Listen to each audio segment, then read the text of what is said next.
मैं granite city Jalore बोल रहा हूँ। मुझे प्राचीन काल में जबालीपुर के नाम से जाना जाता था, जिसका नाम हिंदू संत जबाली एक ब्राह्मण पुजारी थे और राजा दशरथ के सलाहकार के नाम पर रखा गया।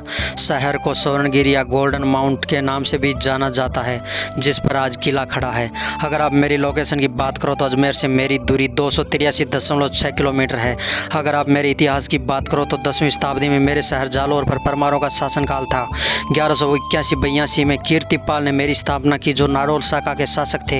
मेरे अंदर घूमने लायक जगह मेरे शहर जालौर का किला बहुत ही प्रसिद्ध है। इस किले का संबंध एक लोकप्रिय कहावत है, आकाश को फट जाने दो, पृथ्वी उल्टी हो जाएगी, लोहे के कवच को टुकड़ों में काट दिया जाएगा, शरीर को अकेला लड़ना होगा, लेकिन जालौर आत्मसमर्पण कभी नहीं करेगा।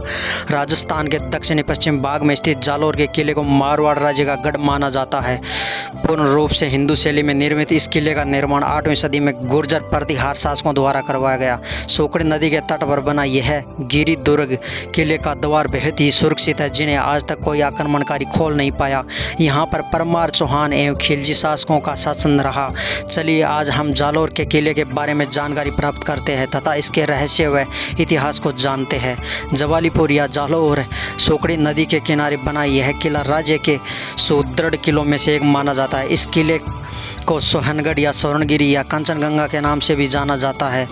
8वीं शताब्दी में प्रतिहार क्षत्रियों वंश द्वारा सम्राट नागभट्ट प्रथम ने इस किले का निर्माण करवाया, जालौर को अपनी राजधानी बनाया। जालौर के किले को अभी तक कोई आक्रांता इसके मजबूत द्वार को खोल नहीं पाया। जब प्रतिहार शासकों ने जालौर से चले गए तो इसके बाद कई वंशों ने अपना यहाँ शासन जमाया। इस दुर्ग को मारू के 9 किलों में से एक माना जाता है। मेरे शहर जालौर का तोपखाने जालौर शहर के मध्य स्थित, जो दिखने में आकर्षक का केंद्र है। यह तोपखाना कभी कभी एक भव्य संस्कृत विद्यालय था, जिसे राजा भोज ने 7वीं और 8वीं शताब्दी के बीच बनवाया गया। राजा भोज एक बहुत ही बड़े संस्कृत विद्वान थे, जिन्होंने शिक्षा प्रदान करने के लिए आज के धार में कई समान विद्यालय बनवाए गए। देश के स्वतंत्र होने से पहले जब अधिकारियों ने इसमें स्कूल का इस्तेमाल गोला बारूद और डायनामो के भंडार का उपयोग किया था, तो इसका नाम तोपखाना रखा गया। आज भले ही यह स्कूल की इमारत काफ़ी हद तक पुरानी हो गई है, लेकिन उसके बावजूद भी आज काफ़ी प्रभावशाली है। तोपखाने की बनाई चट्टानों में टप आकर्षित करती है। यहाँ पर दोनों ओर 2 मंदिर स्थित है, लेकिन इन मंदिरों का कोई मूर्ति नहीं है। तोपखाने की सबसे बुनियादी संरचना ज़मीन से 10 फीट ऊपर बना एक कमरा है, जहाँ जाने के लिए सीढ़ियाँ झपकती है। इस कमरे के बारे में ऐसा माना जाता है कि यहाँ स्कूल प्रधानाध्यापक का निवास स्थान था। अगर कोई जालौर की यात्रा कर रहा है तो इसकी ऐतिहासिक स्थल की यात्रा अवश्य करे। सिरे मंदिर जालौर के प्रमुख मंदिरों में से एक। आपको बता दें कि यह मंदिर जालौर के कंकाचल पर्वत पर 646 मीटर की ऊंचाई पर स्थित इस मंदिर का निर्माण महर्षि जबाली के सम्मान में राहुल रतन सिंह द्वारा करवाया गया। पौराणिक कथाओं के अनुसार कहा जाता है कि पांडवों ने एक बार मंदिर में शरण ली थी। इस मंदिर तक जाने के लिए खुला को जालौर शहर में चलने वाले मंदिरों को पहुंचने के लिए 3 किलोमीटर का पैदल यात्री द्वारा बनाए गए पथ का निर्माण किया गया है, जिस पर चल के आप पैदल यात्रा कर सकते हो। सराय मंदिर का दर्शन करने के लिए आवश्यक जाना चाहिए। सुंदा माता मंदिर जालौर के प्रमुख मंदिरों में से एक है।